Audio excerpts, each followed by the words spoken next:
Appreciate your coming, and it's a great pleasure to introduce to you our new Achieving the Dream coaches. So we've been talking for the last year as a college community about student success, and I think our collective vision to really focus on continuous improvement around student satisfaction, retention, completion, transfer, and gainful employment. Basically our core mission, supporting our students. And so today is exciting for us because we officially welcome our new Achieving the Dream leadership and data coaches who will be working with us over the next 3 years and hopefully beyond as we really do this work. And they're going to be talking about how they work with us as a community. But I want to take this opportunity to introduce both of them and then turn this over to them. They're going to speak for a bit, show you some slides, talk about achieving the dream and the capacities for institutions to excel in the support of student success. And then we want to open it to questions and comments. And in fact, we're framing that as fears and cheers. So we would like to allay any fears that you may have as members of the college community about what does this mean, and at the same time have you share maybe some cheers, points of pride, things that we want our coaches to know about Hudson County Community College as they begin to join us in this mission critical work. So first, it's a pleasure to introduce Dr. Fifield, who has served as president of 2 community colleges spanning some 20 years. She's president emerita of Bunker Hill Community College, Boston's community college, and also prior to that was president of Harrisburg Area Community College, one of Pennsylvania's largest community colleges. And during her tenure as president of each institution, and this is really important to us as we're also focusing increasingly on diversity, equity, and inclusion, and there's a lot of intersection there. I think you'll find equity as an underpinning, kind of an underpinning value of all of the Achieving the Dream work. So while as president of both Bunker Hill and HAC, each college was selected as the national recipient for achievement of equity and opportunity for persons of color and women by the Association of Community College Trustees. She has some 45 years of community college experience at multiple leadership levels beyond president. Those include academic vice president, dean of instruction, department chair, and faculty member. And she has many, many strengths. A few of those that I'll note are institutional transformation, financial management, and strategic planning. Mary's accomplishments include the creation of highly effective cyclical strategic planning processes involving both public and private sector interests in conjunction with faculty, staff, and students. She's a former member of the board and the executive committee of the Association of American Association of Community Colleges, and her record of public service, publications, and presentations is extensive.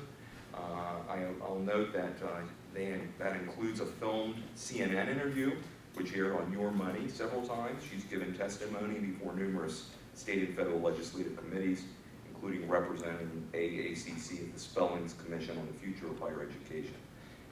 Mary holds a Bachelor of Arts from Clark College and an MFA from Pratt Institute. She's very interested in our art collection, and a PhD from St. Louis University. And she has been working with Achieving the Dream for a number of years, as she will describe, and has worked with institutions of all sizes in many different parts of the country. And so we welcome Dr. Mary Fifield as our leadership coach. And then we also welcome to the North Hudson campus Dr. Rene Garcia, who is professor of psychology and statistics at Miami-Dade College. Miami-Dade, as I know you're aware, is one of the preeminent community colleges in the nation, very respected institution. Rene's been an Achieving the Dream coach since 2006. He is also a mentor for the Association for Institutional Research and a resident faculty member for a variety of community college,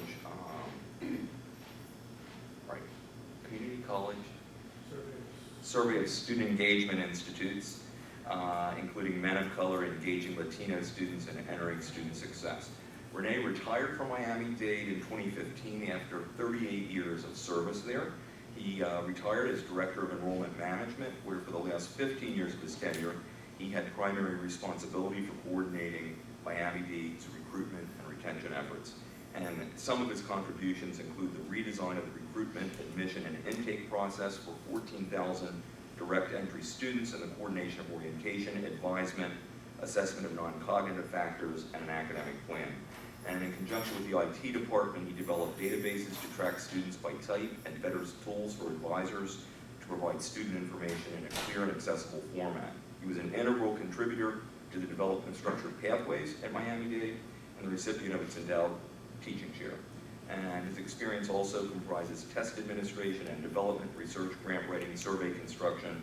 He served as a consultant for a variety of organizations, including Educational Testing Services, the College Board, and others. And he holds a doctorate, MA, and BA in psychology and education from the University of Miami. Welcome, Dr. Rene Garcia.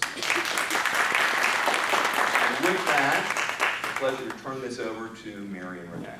Thank you.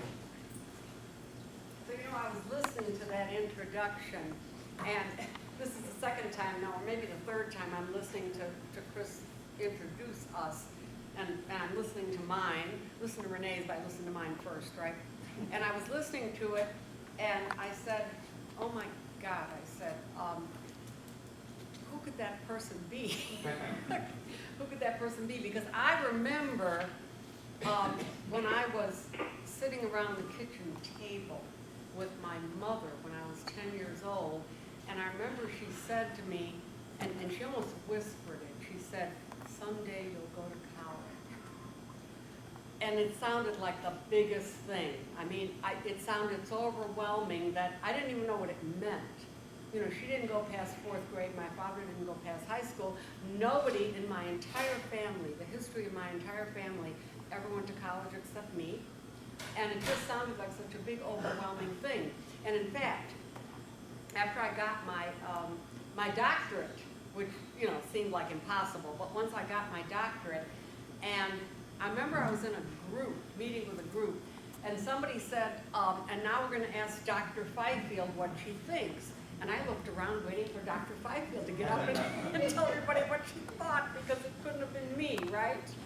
So it's just kind of interesting as a deja vu, looking back experience to hear that. And it brings me to achieving the dream. How many of you know what achieving the dream is? Okay, so for those who don't, Achieving the Dream is an organization. It started in the year 2004, and it had a very simple goal, which is the same goal it has today, and it's to help students finish what they start.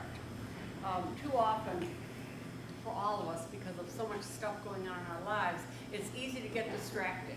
And it's easy for your students to get distracted, and get distracted in a real way, a way that has to do with their survival.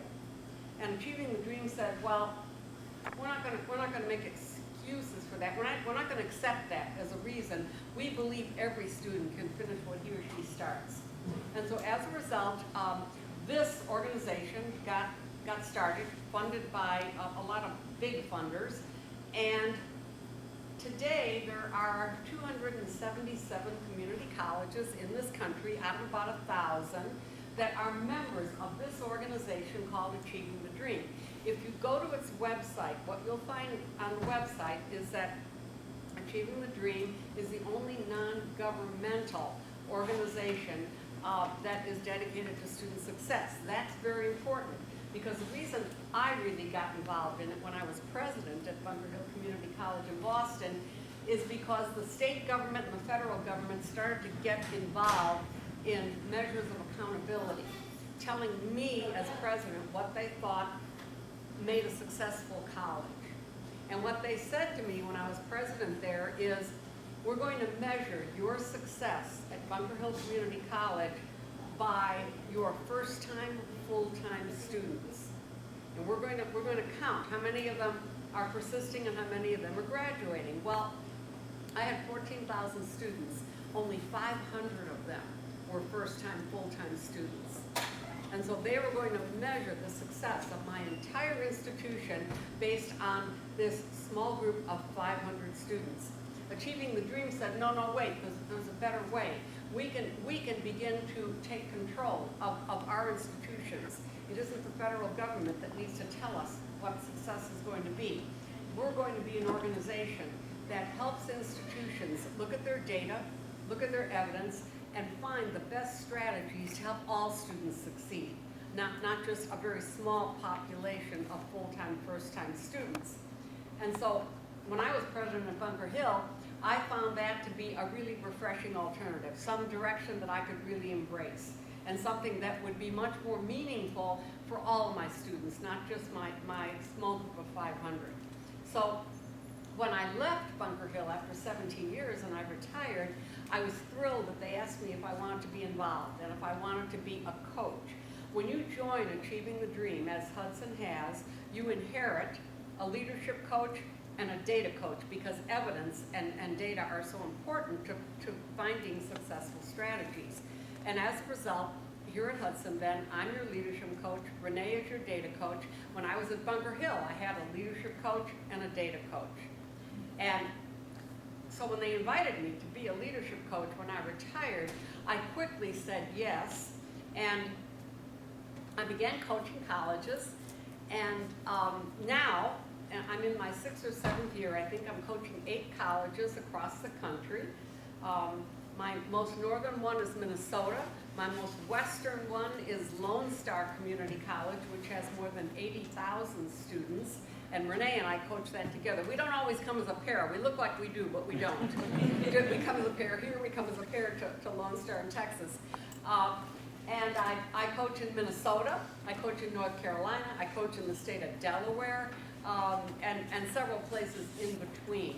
And so I've had the benefit, as Rene has, of getting a lot of experience, going to a lot of colleges and seeing things that work, seeing things that really help students. For example, one thing that I saw here, both at the Journal Square campus and here, are those charging stations you have in the hallways. I've got one college that doesn't even have places for students to sit in the hallways, and they wonder why students aren't staying around. And I looked at your charging stations and I said, gee, that's a sharp idea. I'm going to remember that. And there's another college I coach that has actually got a vending machine with laptops in it. And you put your student ID card in, a laptop pops out, and you get to borrow it and use it.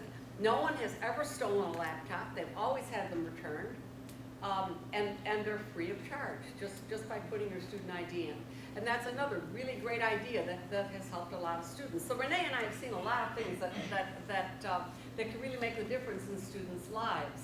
I'm going to stop here, let him introduce himself, and then Rene is going to also introduce a really quick video that we'd like you to see. So again, I'm from Miami-Dade College, and there we have a population that has a lot in common with you guys. 71% Hispanic, 18% African American. And sometimes we paint groups with a broad brush, and we say 71% Hispanic, implying that everybody's the same. And we say 18% African American and assume everybody's the same. But within those two categories, there's such diversity that it would be a crime to assume that everybody is the same.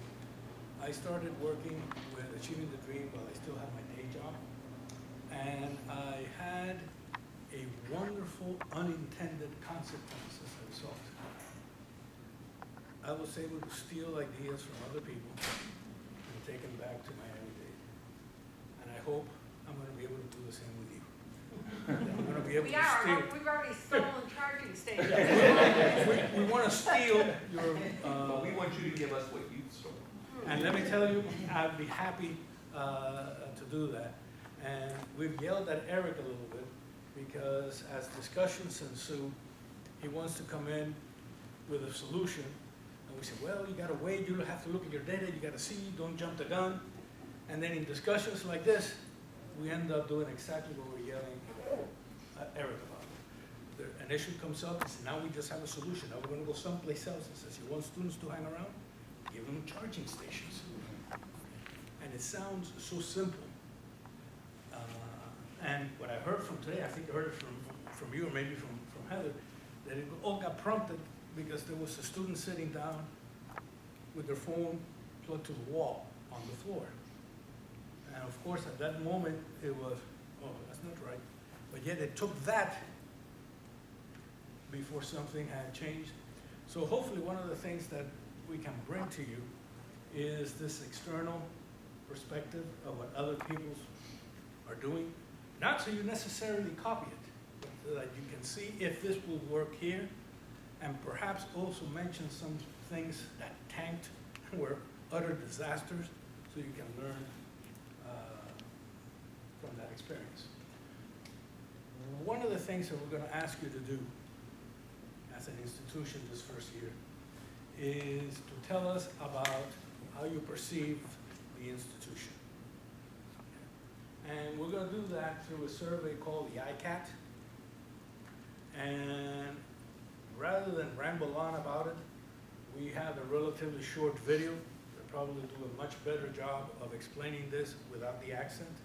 So, But you know what, we should also say that ICAT is a fancy bunch of letters for Institutional Capacity Assessment Tool. So whenever we talk about ICAT, we're talking about a survey instrument. And this video will introduce it just a little bit.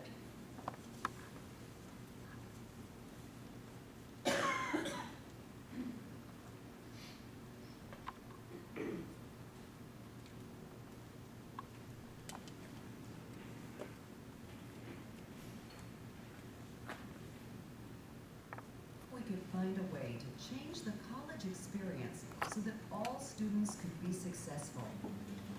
One that improved student outcomes and increased completion. For over a decade, Achieving the Dream has been working with hundreds of colleges using 5 principles that focused on student success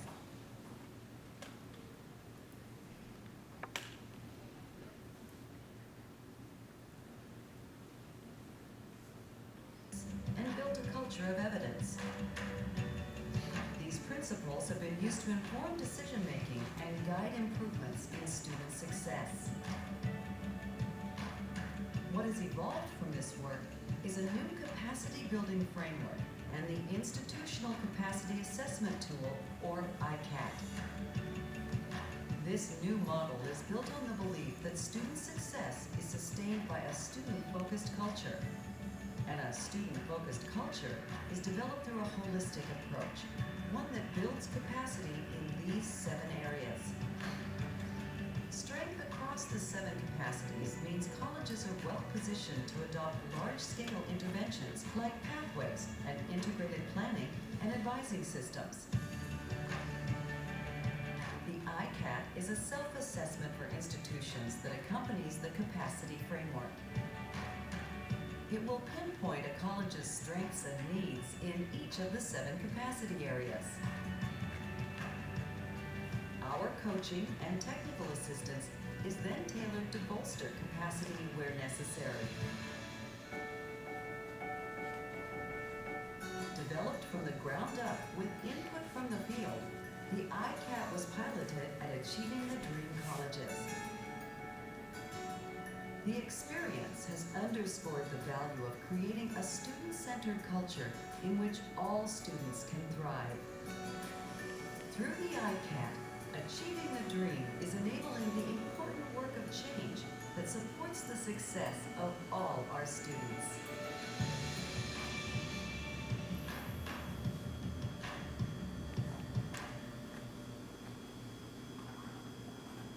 Okay, so, Little Red Riding. oh, where did she come from? hey, she's crashing our party. What? She's crashing our party.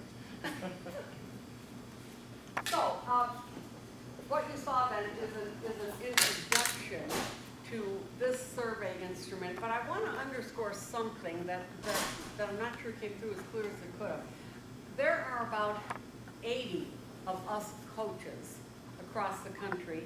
Half of us are leadership coaches, half of us are data coaches to help institutions focus on data to drive decision making. And after about 4, 5, 6 years, we all got together we have a retreat every year. We got together and we talked about the experiences we had at all the colleges we coach at. And at that time it was about 200 plus community colleges in this country.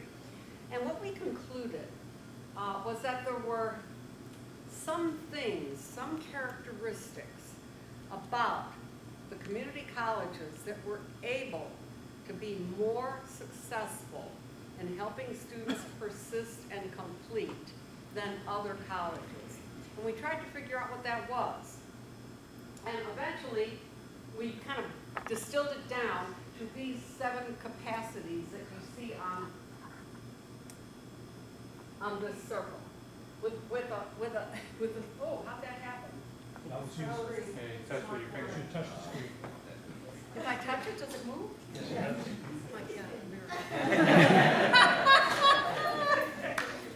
so, and you see students are at the center of this circle. So, the institutional capacity assessment tool, which we're going to ask you and everyone at Hudson to take between now and November, is an online survey. There's about 80 questions, and there's probably almost an equal number of questions for each of these 7 areas. And these are the 7 areas that after visiting a lot of colleges and working with a lot of colleges, we concluded, not just Rene and me, but the 80 coaches concluded nationwide that if a college did really well, whatever that means, and we're going to try and help you define it, in each of these 7 capacities, that college stood a better chance of helping more students be successful. So let me take a couple of these separately. Leadership and vision. Typically, we think of leadership and vision as kind of coming out of the president's office. Want to hire a president that's got vision and strong leadership.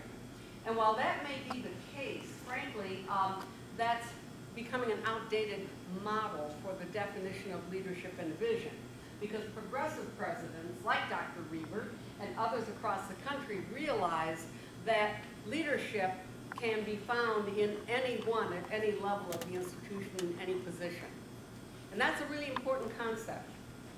Because when you think about it, and you think about the hundreds of faculty and staff that work at Hudson, and you think about the hundreds of ideas, even if it was only one idea per person that could come from faculty and staff at Hudson, you can see that leadership and vision, imagining the best Hudson there could be, has a much better chance of reaching the highest level if there are more people that can contribute to it. And so we think about leadership and vision as an opportunity for everyone to have a voice and for that voice to be listened to, which is why it's going to be so important that all of you fill out that online survey. Teaching and learning.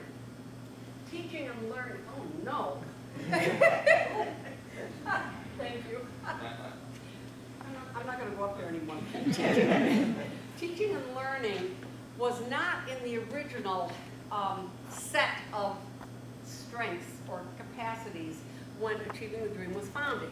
Now that sounds kind of counterintuitive because what goes on in the classroom certainly is the reason why all of us are involved in community colleges.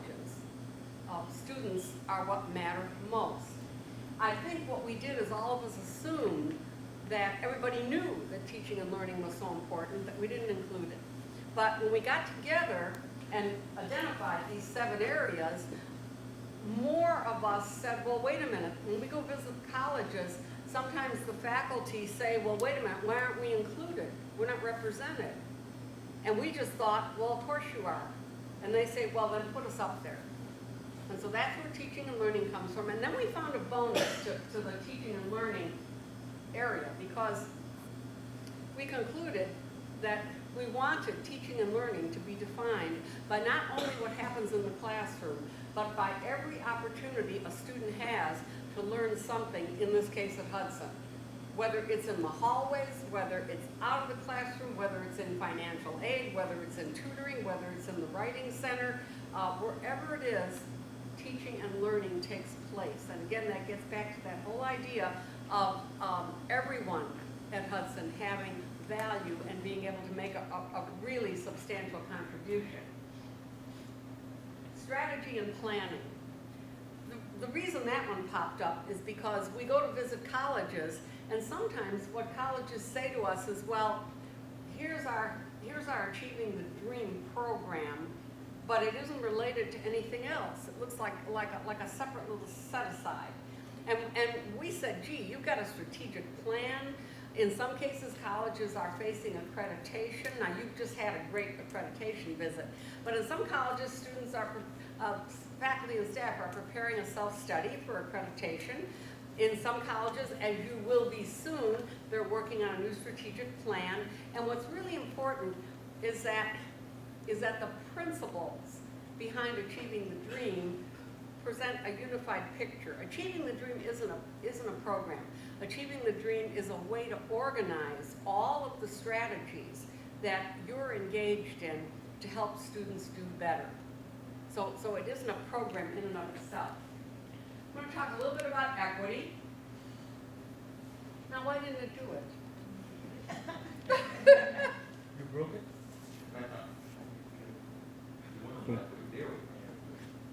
So, equity is another really important principle, and in fact, equity, one might argue, is the underpinning of the entire philosophy behind Achieving the Dream.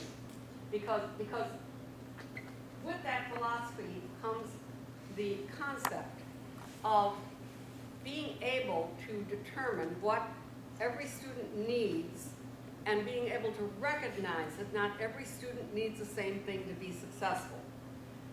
It may be based on ethnicity, it may be based on race, it may be based on gender, it may be based on any one of a number of different variables. I've got one college, for example, that has a lot of single mothers. Single mothers, they argue, needed some services and some ways of getting together that other student populations didn't. At my college at Bunker Hill, we had a majority-minority population, the same way you do here at Hudson. Our majority were African-American students, and interestingly enough, our African-American students were doing better than any of our other students. And so then the question was, well, okay, so for students that aren't doing as well, who are not African-American, what is it we need to do to level the playing field? And this picture is kind of a visual of that. You know, when you think of equality, and sometimes when I talk to colleges and I talk about the difference between equality and equity, someone will raise his or her hand and say, well, Dr. Fifield, I don't know why you're talking to us about this, because I teach X, Y, or Z, whatever the course is, and I treat all my students the same. Okay, what's wrong with treating all your students the same? I mean, it sounds fair, doesn't it? But no, you say no, and you're right. Because you've got students in your class that come from different backgrounds, that come to you from different life experiences, for whom one or two things that are different that you might contribute in that class will make the difference in the world, all the difference in the world. And so here you see an example of figures trying to reach that fruit tree, and a lower box, a medium box, a higher box.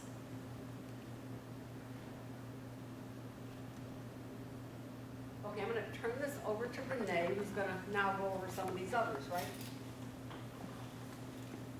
So I was working with a school where 60% of the students, not a big school, would come in the their evening classes started at 5:40. They closed all their offices at 4. Now that seems like a no-brainer, but nobody made that connection until a couple of outsiders said, classes start at 5:40. That's the bulk of your enrollment. And you close your offices at 4. Don't you see a potential issue? And the visceral reaction is, God, I'm so sorry, we've always done it that way. So this is where reviewing the rules of the game, the rules you guys impose, policies and procedures, become important for you to review and to look and to see in what way do they get in the way. Let me tell you another way with the rules of the game may not enhance student success. And a lot of institutions do this because they are afraid of a loss of enrollment. And that is allowing students to register after class, at the first day of class. Intuitively, that doesn't make sense. But more important, empirically, students who go to class after the start of the course do much worse in almost every measure. Now, we can argue over why, but the fact is that it is. That is something you as an institution control. You can make that decision. That is why reviewing policies and procedures with a very critical eye is very important. In Miami-Dade, for a while there, we had policies and procedures from the 70s, and they hadn't been looked at. And there were references there that didn't make any sense anymore. Worse, what was in our manual was not what we were doing. So if nothing else, there was a need for there to be alignment. Mary spoke that she works with a lot of different institutions. So do I. She and I work with Lone Star, and that has about 80 or 90,000 students. I have a small school in South Dakota with 285. You know what both institutions complain about? Two things. We have too many silos, and we have problems with communication. So the big ones say, we're so big, it's hard to keep everybody informed. The other one says, gee, we're so small, it's really hard to keep everybody informed. And people do not speak to each other. That is why this idea of communication and engagement is really, really important. And you know how we complain about our students? We told them this, it was right there in the syllabus. Okay? But it didn't sink in. We're kind of like the same way. We may need multiple exposures to something before we internalize it, or we remember it, or act on it. That is why this idea of constant communication is really, really, really important. And embedded there is the idea of celebrating wins. Because the work that you have already done and will continue to do is hard as hell. Because you know, if it wasn't hard as hell, every student would be succeeding. And a lot of the stuff you're going to be doing is long-term. Even if you make the right decision today, you may not reap any benefits for a little while. So you got to look for stuff that says we're in the right direction. And what I found with the institutions that I work with, they have a hard time identifying what to celebrate. They say, oh, that's not worth celebrating. Okay? It doesn't mean a big deal, but you have to recognize when you are making progress. And I'm going to come lastly to my favorite area, which is data and technology. You guys are going to have some homework this year as an institution. Perhaps the big one is a term paper. We call it an action plan. We're going to ask you to pick the things that you're going to concentrate on and how you're going to achieve them. You are going to want to do this many things. And we're going to yell at you and say, no, do these many things. So how do you reduce it down to something reasonable? You look at your data. And your dream team is going to have that role. Hopefully some of you are involved. And one of the most important elements of looking at your data is myth busting. Looking at things everybody knows that aren't true. Like if you go back several hundred years, everybody knew the Earth was flat. Everybody knew that the Earth was the center of the solar system. Maybe there are some of those urban legends about students that everybody knows it's that way. Maybe it turns out that it isn't. And besides the usual retention and credits accumulation and completion data you're going to be able to look at, you also look at what we call the student voice. In essence, what the students have to say. And and you already do or have done a lot of work in that area, and that is administering something called the CCCC. It's a community college survey of student engagement that has wonderful data. At the end, you get a big binder full of data. You know what happens to that binder? It goes on a shelf. And for most institutions, nothing else happens. So one of the things that we'll hopefully persuade you to do is to look at some of that data and see what conclusions you can draw, and to make sure you're presenting that data in a way that is accessible.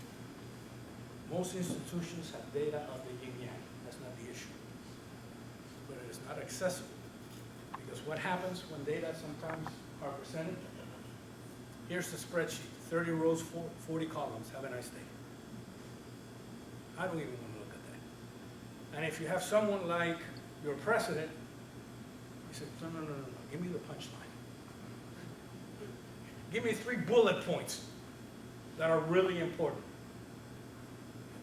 And one of the things we're going to try to encourage you to do is grab the data, decide what is really important, send it out so everybody knows what it is in a way that is accessible.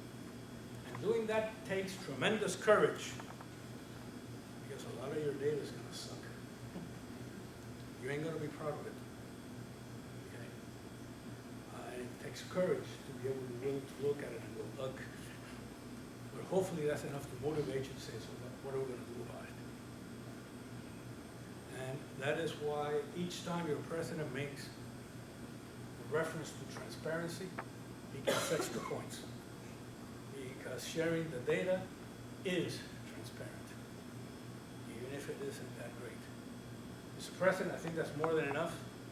Excellent.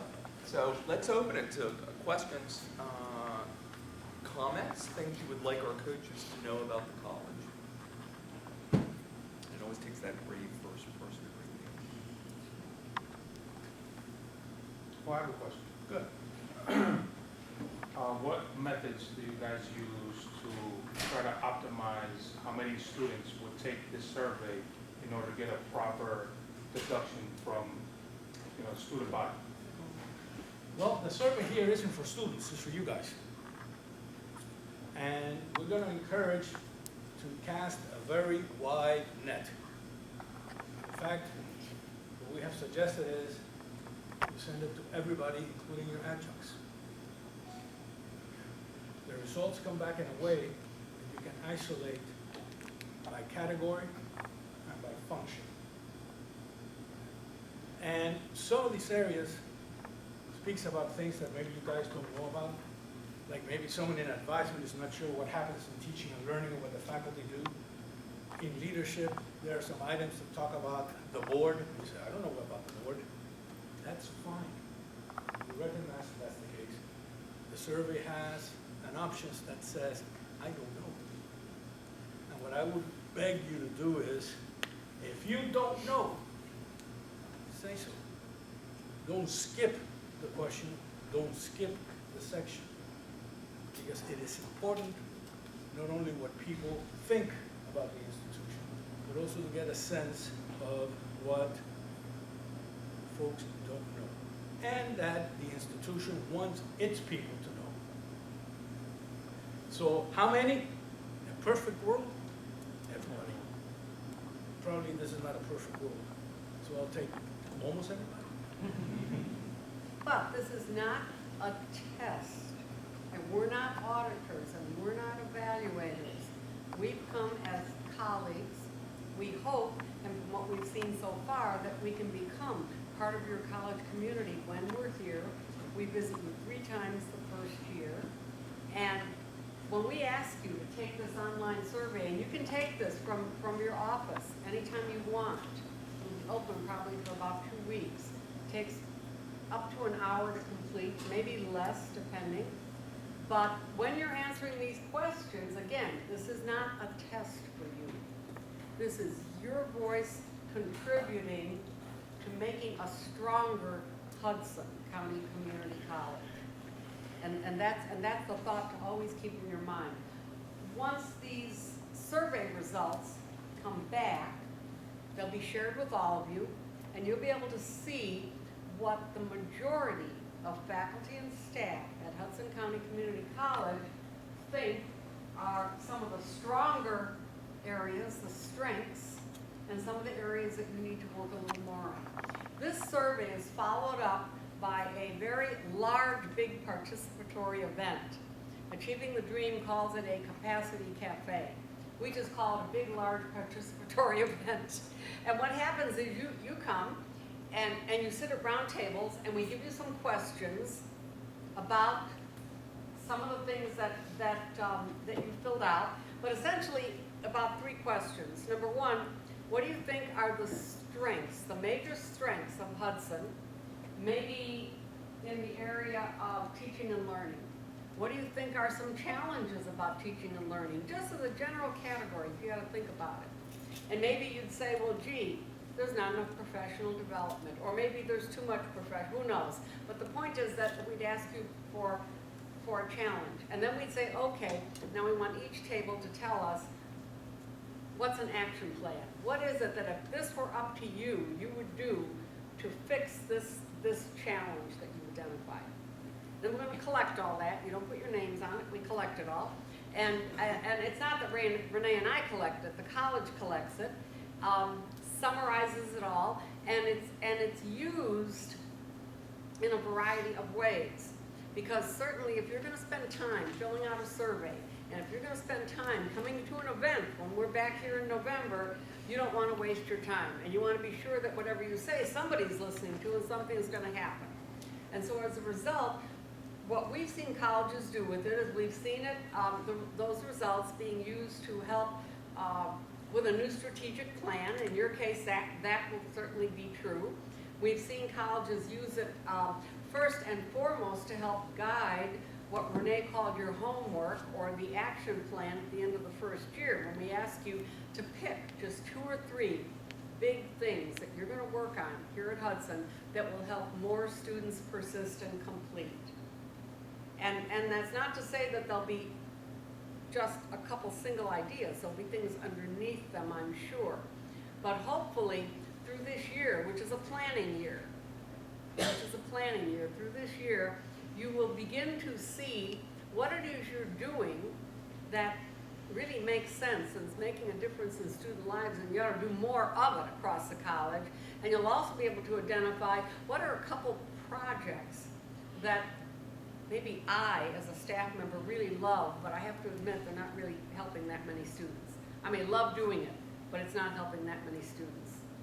And so this is going to help you sift out or organize what's working, what isn't working, and then look at different student populations based upon data and determine which groups of students at Hudson County could stand to benefit from additional assistance, and what kind of assistance should that be? Because you can't just guess. And I want to apologize to you because you raised the issue of students, and I said, no, this is not for students. Yeah. This is for you guys.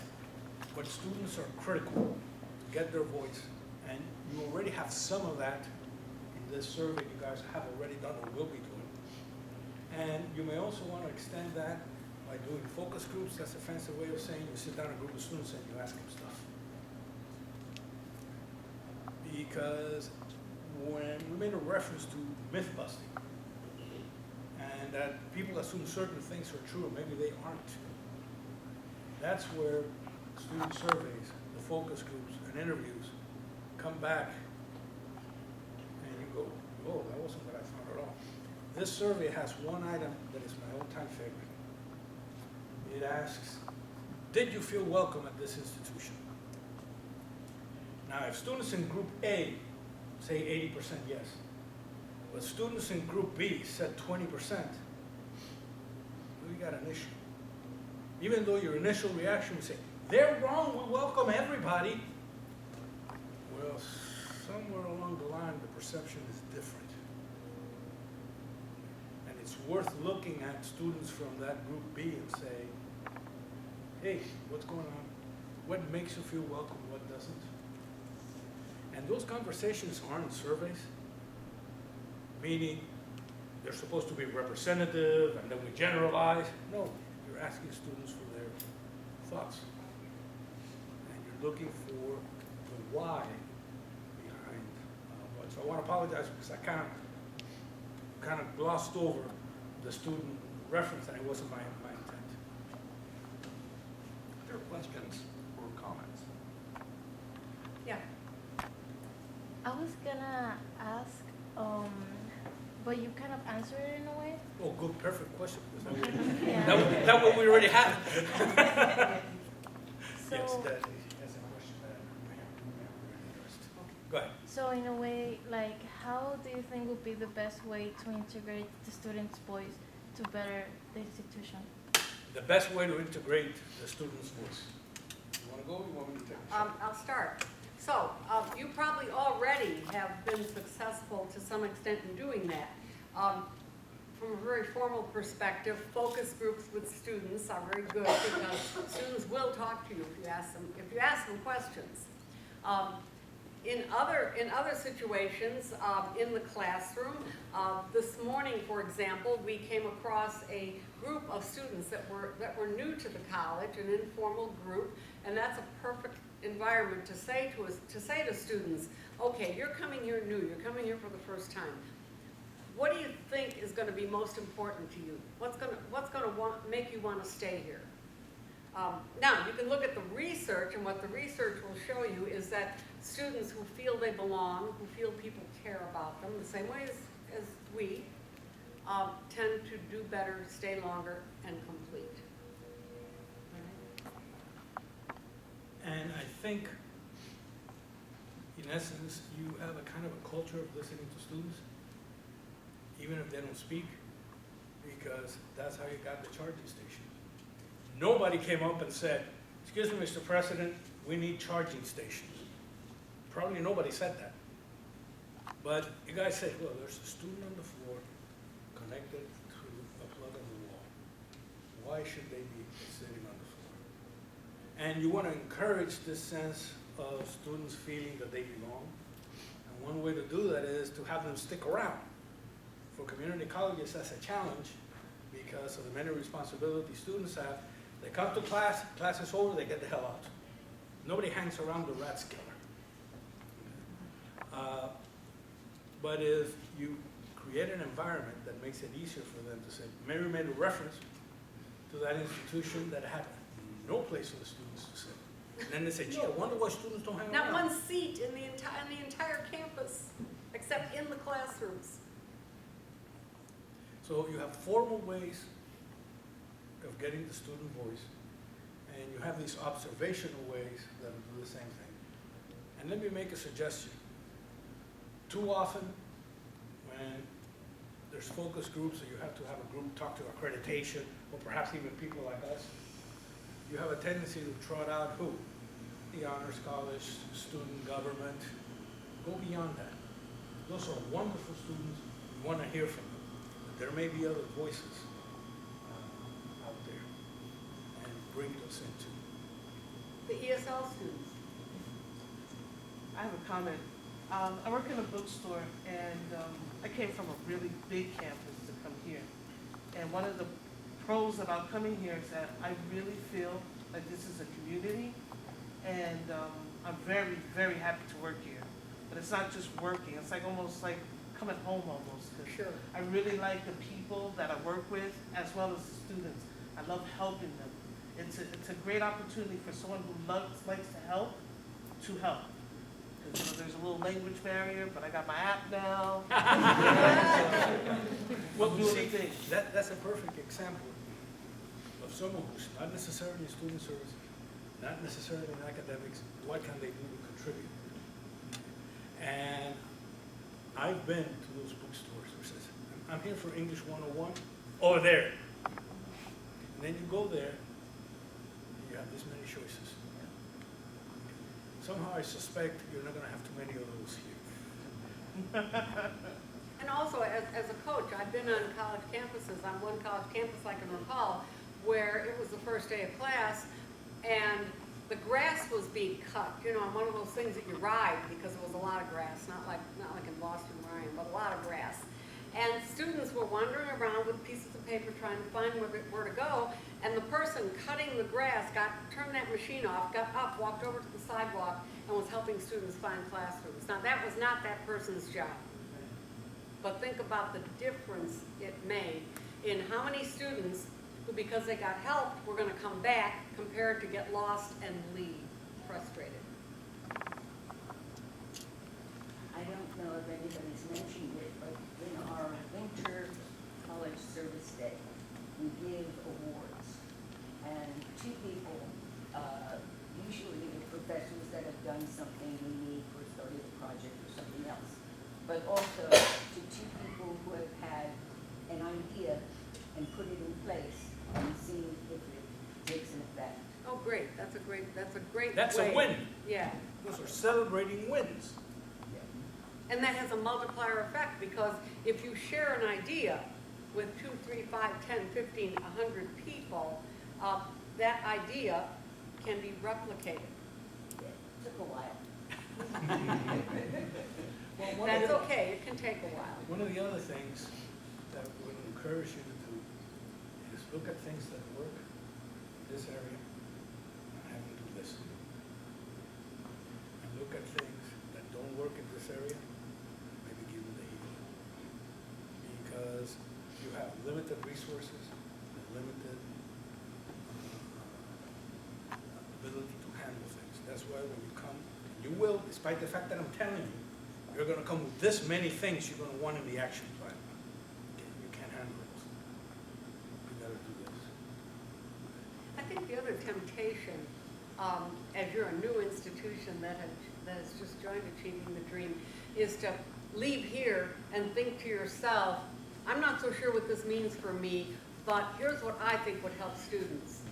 And that's fine, but you're going to have to prove that that's going to help students, because again, there are a lot of good ideas, but that doesn't mean that whatever the ideas are really going to help students. I'm just curious, because we have these separate campuses and the institutional culture is very different from campus to campus.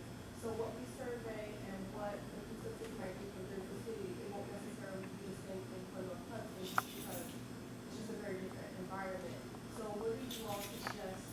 How do we differentiate between what will work in Jersey City versus what will work here in North Hudson? I know. Okay. Your turn. Thank you. That was just like we rehearsed it. One of the things that we told the President's Executive Council this morning is we were talking about the ICAP. And we mentioned several things. Some which you've already mentioned here. One was have everybody do it. Encourage everybody to answer every question, even if the answer is, I don't know. Invite everybody to the cafe to discuss the results. But one of the things was a question mark that we put out there, and it was, do you want to be able to differentiate results by location? The ICAT has that capacity. It requires a little work up front, but it is But possible. you can do it. That's a decision for you guys to make. Indirect answer, yes, it's possible. And you can argue that one both ways. Oh, I need to know about this little area. Or do we want to constantly separate things?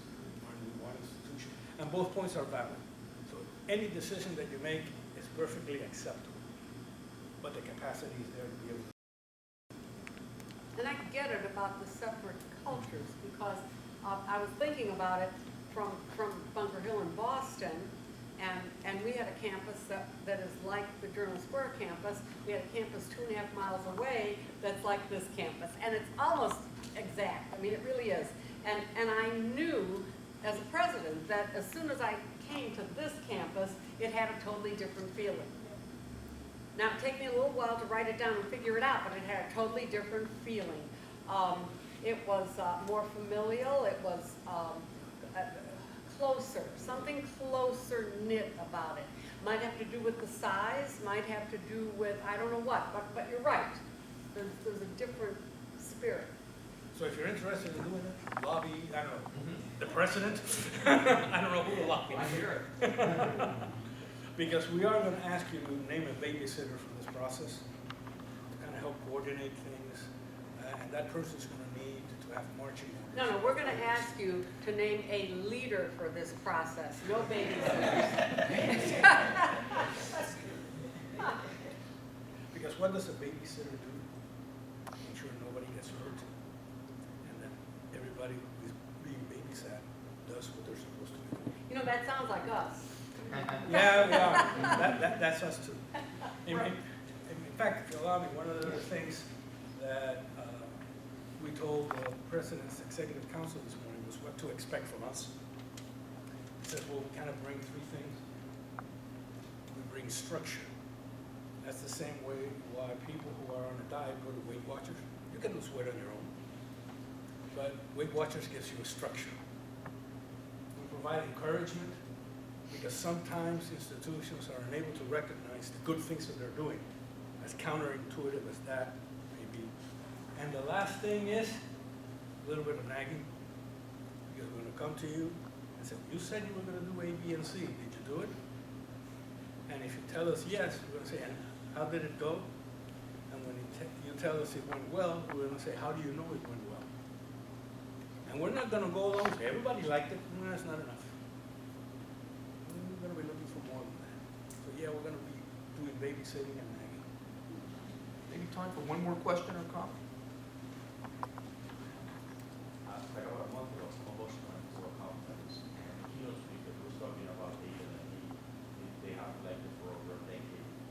And he's talking about developmental education, how he has become and he's viewed as the most recent data as an obstacle to admission to college. In your travels, in your visits to colleges, what information do you have? What is the latest on that?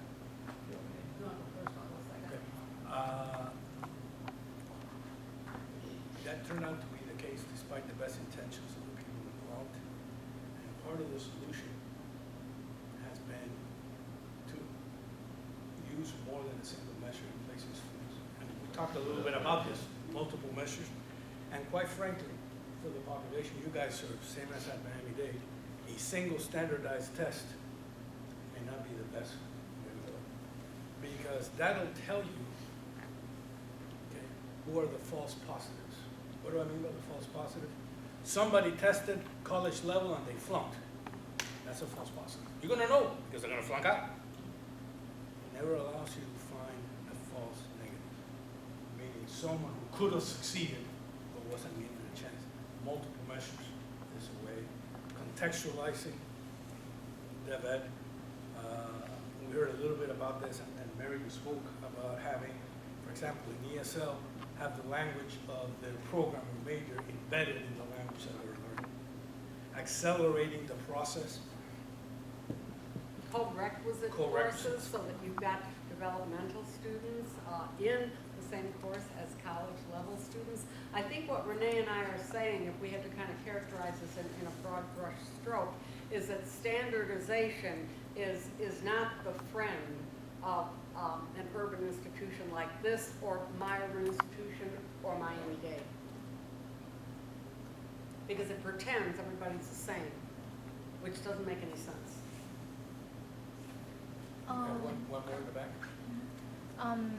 Going back to the students' voice question dilemma, don't you think it would be great to have like a student committee or like a group of students that reach out to the people who don't raise their voice, to the people who don't go to events? Because the people who the college wants to attract and make them stay and make them engage with the college aren't the ones who are keeping up with the events or raising their voice. I think that's an excellent answer. And how many institutions, for example, when they run student orientation or they do a campus tour, who usually does it in many instances is another student. And I think there is some validity in students listening to other students. And in fact, I'm going back to that CCCC survey.